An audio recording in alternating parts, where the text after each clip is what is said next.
108 साल के संघर्ष के बाद जो है हमें आपको जो अधिकार मिला वो वोट का अधिकार मिला।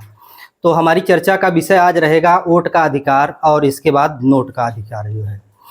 तो वोट और नोट ये दोनों हमसे आपसे छीना जा रहा है। तो वोट का अधिकार मिला हमें आपको जो है, तो किस लिए वोट का अधिकार मिला? हमें आपको शासक बनने के लिए, शासक चुनने के लिए। अभी हम लोग जो है वोट के अधिकार से शासक चुनते हैं और शासक बन भी सकते हैं, शासक बन भी सकते हैं। तो अभी हम लोग देखते हैं कि जो है रूलिंग पार्टी, ये ब्राह्मणों ने एक पार्टी बनाई जो है कांग्रेस की। उसके बाद पार्टी बनाई गई भारतीय जनता पार्टी जो है। ये सभी पार्टियां ब्राह्मणों की बनाई गई हैं। तो कभी कांग्रेस आती है, बीजेपी जाती है, कांग्रेस आती है, बीजेपी जाती है, ये कार्यक्रम चलता रहता है और ये उन्हीं की पार्टियां हैं जो है। तो भारतीय जो मूल निवासी हैं जो है 85% बहुजन जो हैं, इनके पास एक भी नेशनल लेवल की मतलब की पार्टियां नहीं हैं। तो हमें आपको इस बात पर भी विचार करना चाहिए कि हमारी पार्टियां हों और हम आप अपने वोट के अधिकार से जो है अपनी पार्टी, अपनी सरकार बनाएं। तो अभी सर ने चर्चा किया वर्ण व्यवस्था का जो है, कि वर्ण व्यवस्था में काफ़ी खामियां हैं जो है। तो खामियां ये हैं कि वर्ण व्यवस्था में हमें आपको 5 प्रकार से बांट दिया गया जो है।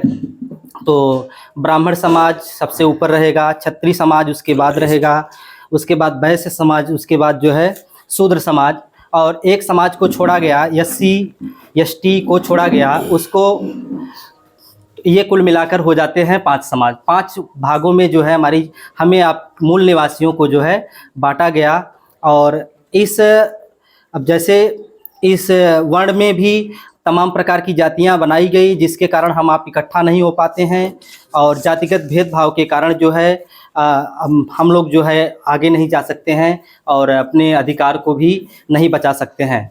तो अब रही बात नोट की सवाल, तो जैसे नोट छीना जा रहा है, नोट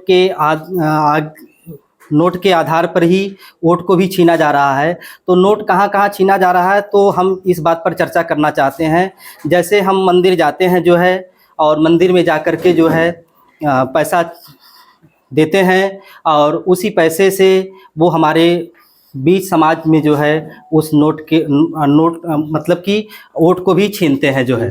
तो EVM जो है पहले आप जानते थे मनुस्मृति थी जो हमें आपको अधिकार से वंचित रखती थी।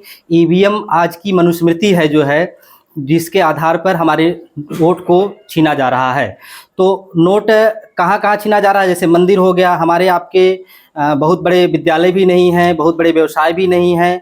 तो इस तरह से हमें आपको देखना चाहिए कि हमारे विद्यालय हों, हमें आपको नोट देने से बचना चाहिए। अगर हम नोट नहीं देंगे उनको, तो उस नोट के आधार पर उस नोट से वो मजबूत होंगे अगर हम उनको वोट देंगे, और नोट से जब मजबूत होंगे तो हमारे आपके वोट को छीनेंगे। तो हमें आपको वोट और नोट दोनों सुरक्षित रखना चाहिए। धन्यवाद सभी को। जय मूल निवासी, जय भीम, नमो बुद्धाय।